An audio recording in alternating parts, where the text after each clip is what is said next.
আমি বর্ষণ। আমার পরিবার তাঁত শিল্পের সাথে আছে প্রায় 4 পুরুষ ধরে। এখন হাল ধরেছি আমি, তবে এখন ব্যবসার আগের মতো নাই। নানান সমস্যা, বাজারে হরেক রকম কেমিক্যাল এবং লবণ মিশ্রিত ডাইয়ের মাঝখান থেকে কোয়ালিটিফুল ডাই খুঁজে বের করা এখন বড় রকমের চ্যালেঞ্জ। আপা, কাপড়ে তো রং আসতেছে না, পানি সব শেষ হয়ে যাচ্ছে।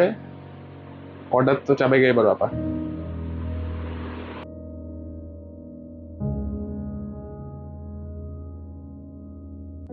রাফি একজন তরুণ গার্মেন্টস ব্যবসায়ী।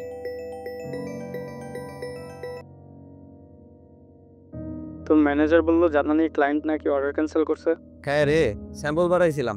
ওরা টেস্ট করে দেখছে ডাইয়ের কেমিক্যাল নাকি অনেক হার্মফুল, সাস্টেনেবল না নাকি, পরিবেশের জন্য নাকি অনেক খারাপ। প্রায় 20 লাখ টাকার অর্ডার ক্যান্সেল হয়ে গেল। কিন্তু তোর কাপড়ের কোয়ালিটি তো ভালোই ছিল, শিপমেন্টও তো রেডি ছিল। হ্যাঁ, ওদের কোয়ালিটি থেকেও এখন লাগবে সাস্টেনেবিলিটি। এই সাস্টেনেবিলিটি করতে করতে প্যারা খায় আমাদের মতো ছোটখাটো ব্যবসায়ী। এত কিছু মেনটেন করতে যে কত খরচ লাগে তা তো আর ওরা বোঝে না। এই দুই ব্যবসায়ীর কাছে সমাধান এনে দিবে কে? এইসব এখন আর কোনো সমস্যা না ম্যাম। টেক্সোরার ডাই দিয়ে এখন পাবেন পারফেক্ট রং, পানিও লাগবে অনেক কম। এগুলো তো অনেক দাম, আমার লোকেরা কি এগুলো বুঝবে?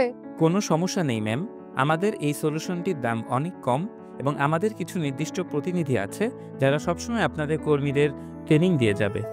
তুই টেক্সোরার হেল্প নিচ্ছিস না কেন? টেকজোরা? জি স্যার, টেকজোরা আপনাদের মতো ব্যবসায়ীদের জন্যই সম্পূর্ণ ইকো ফ্রেন্ডলি সমাধান নিয়ে আসছি আমরা।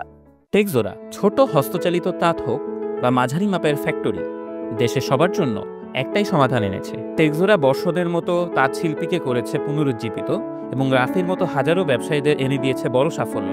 এভাবেই টেক্সোরা বাঁচায় দেশের ঐতিহ্য এবং ব্যবসা।